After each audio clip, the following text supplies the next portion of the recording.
Alrighty, you need to get your corn husks clean, soaked for an hour in hot water. Just fill it with the hottest water you can get from your tap. If it doesn't feel hot enough, boil a little bit of water and add it to it, because that's what I did. And the reason for that is they're pretty tough. They're stiff. And actually kind of crunchy when you first get them. This is the package that I bought. I happened to get mine at Costco. These corn silks. I don't know if you can see that. You want to clean these off. You do not want those in your tamales. You're going to clean them all off, rinse them all off, and then you're going to check them out. There's a smooth side, which is the side that I have right here. You get a little bit of a scratch, but not too much, and a rough side. Huge difference. You want the smooth side. So once you rinse, you set them aside, and you put them all smooth side up. And you want to keep doing that till you're done with all of them. And that is so you can create an assembly line when it's time to get ready to spread your masa onto the corn husk. They're already faced right side up.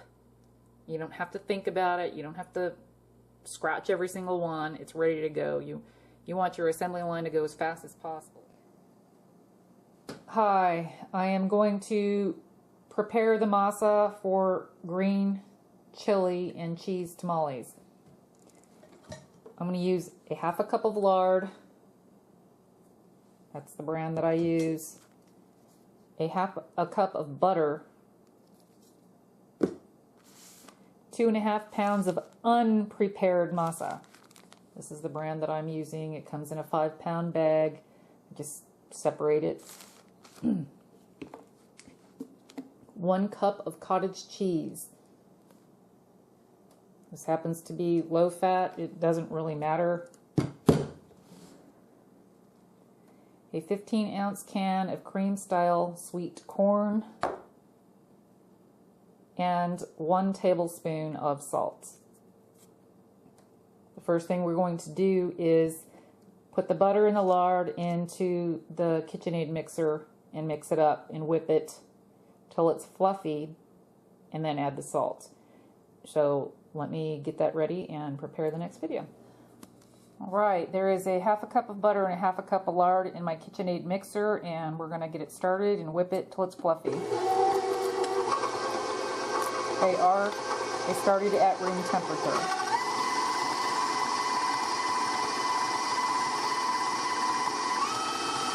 Sorry that it's so loud, but I don't have a separate microphone. I'm using the microphone that comes with the camcorder.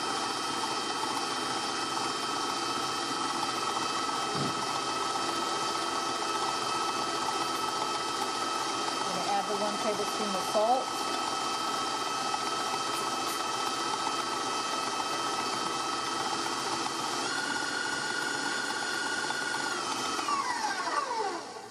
I'm going to slow it down a little bit. I know most people put baking soda or baking powder in theirs.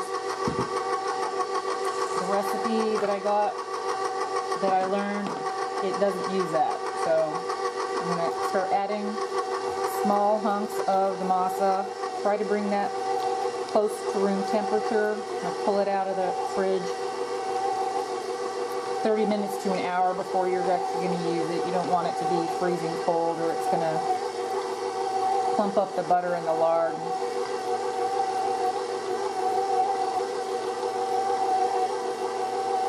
Turn this up a little higher.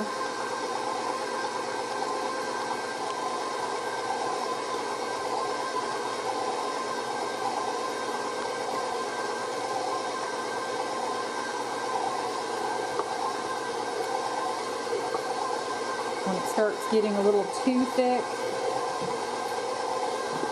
start adding in a little bit of the cream corn so it loosens up.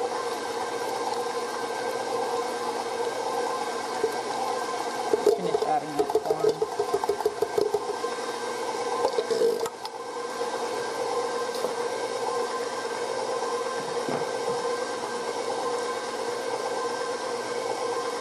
Some more of that unprepared masa.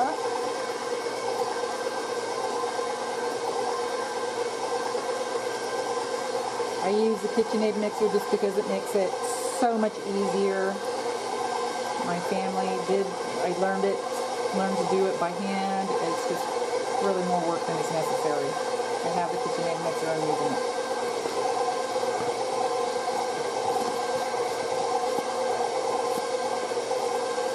Okay, and you see how it's clumped together like that? You do not want that consistency. That's more like cookie dough, and that's just way too thick.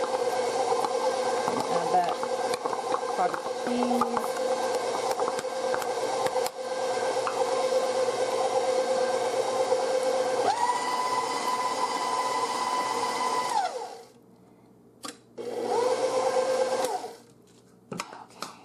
Pull some of this stuff from the side.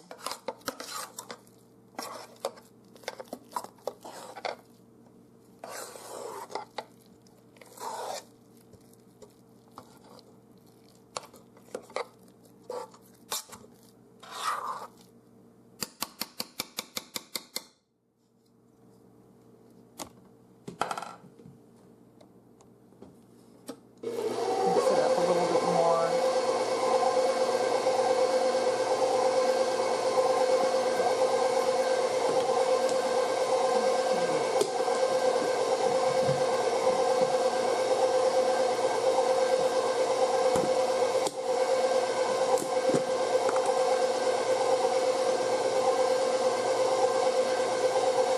To be a little bit thinner of a consistency, and actually it might act a little bit thinner. It's still kind of more like a ball in the center, and that's not the way I want it.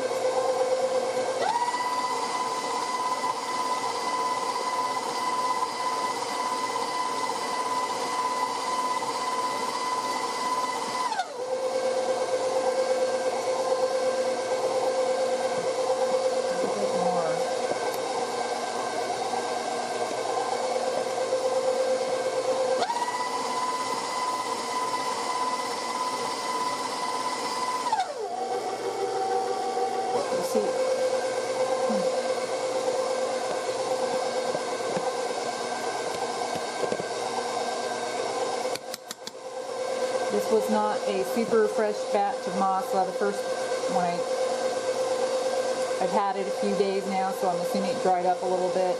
Originally it only used the 1 cup of cottage cheese, but now I probably use more like a cup and a half. See how it spreads out and doesn't stay kind of clumped up in a ball? That's the consistency that you want when you make these. You want it to be really easy to spread, kind of like soft butter. Not like cookie dough.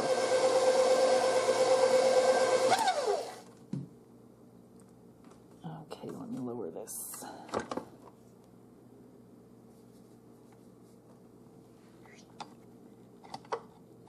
Okay.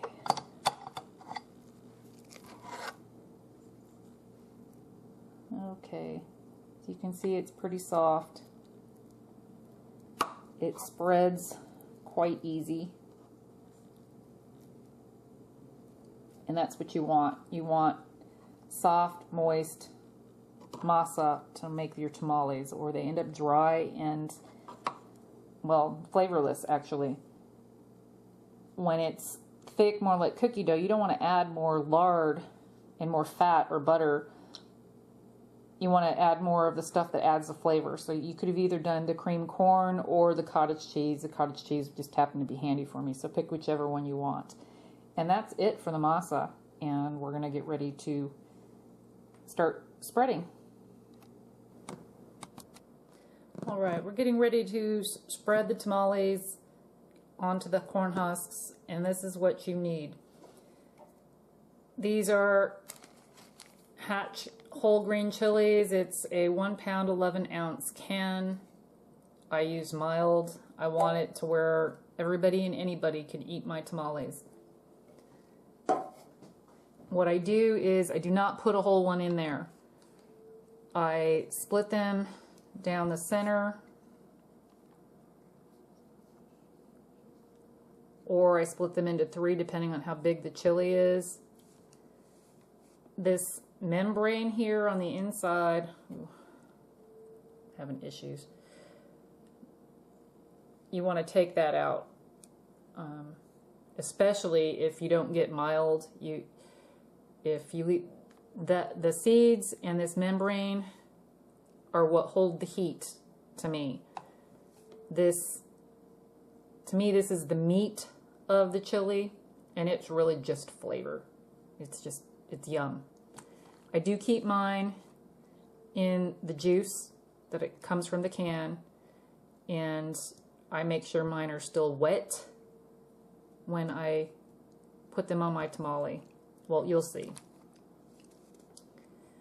But you keep getting them ready until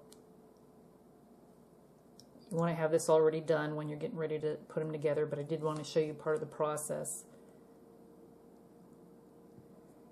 And because it's so hard to figure out exactly how big everybody is really doing theirs, this is a little on the big side. I'd say you want it 1 inch across. As far as the length, it really has more to do with the size of your tamales, but mine are, they're not normally that big, so mine would probably be this long, and that's 4 inches,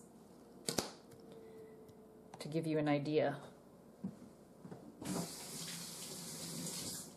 Sorry, I rinse that off before I go touching everything else. This is a pound of cheese. It's already grated. You can use Colby cheese, mild cheddar, or medium cheddar. Do not use sharp cheddar. It does not melt good enough. Medium cheddar, this was my first year using it. It did pretty good. Can't complain. Added flavor. And when we go to spread them, I'll show you how much cheese I do put on them. This is awesome. It is a tamale masa spreader. Very cool. Way easier than using a spoon. You'll see that in a few also. But yeah, let me turn all this around and get ready to spread. It's time to start rolling the tamales. I strive for a husk that is as wide as this masa spreader, which is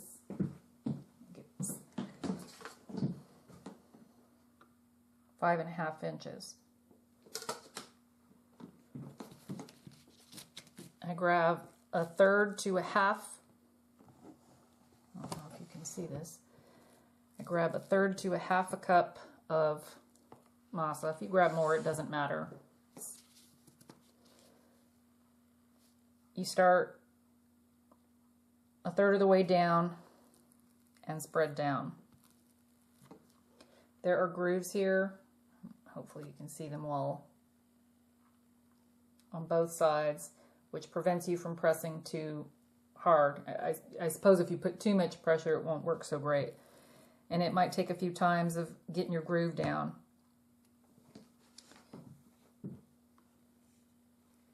Make sure your chili's still wet with the juice from the can, because that's going to add flavor to the masa. This is a heaping tablespoon of grated cheese. The last time I'm actually going to measure it, just for teaching purposes. Spread it around, fold the one side over, and just keep going. This is the open side. And as you can see here, hopefully you can see here, this is where the masa stops. So we are going to pinch here and tuck under. Open side here, tucked here. I was told that that is the best way to keep, when you set them aside, it's the best way to keep them folded. I'm going to do a few more so you can see.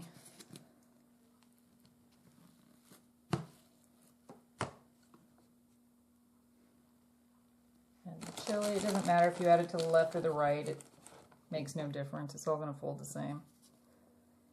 Fold it over. Keep going, keep going.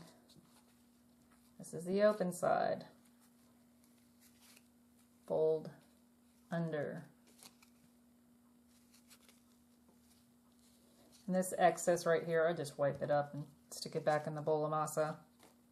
Don't want to waste it.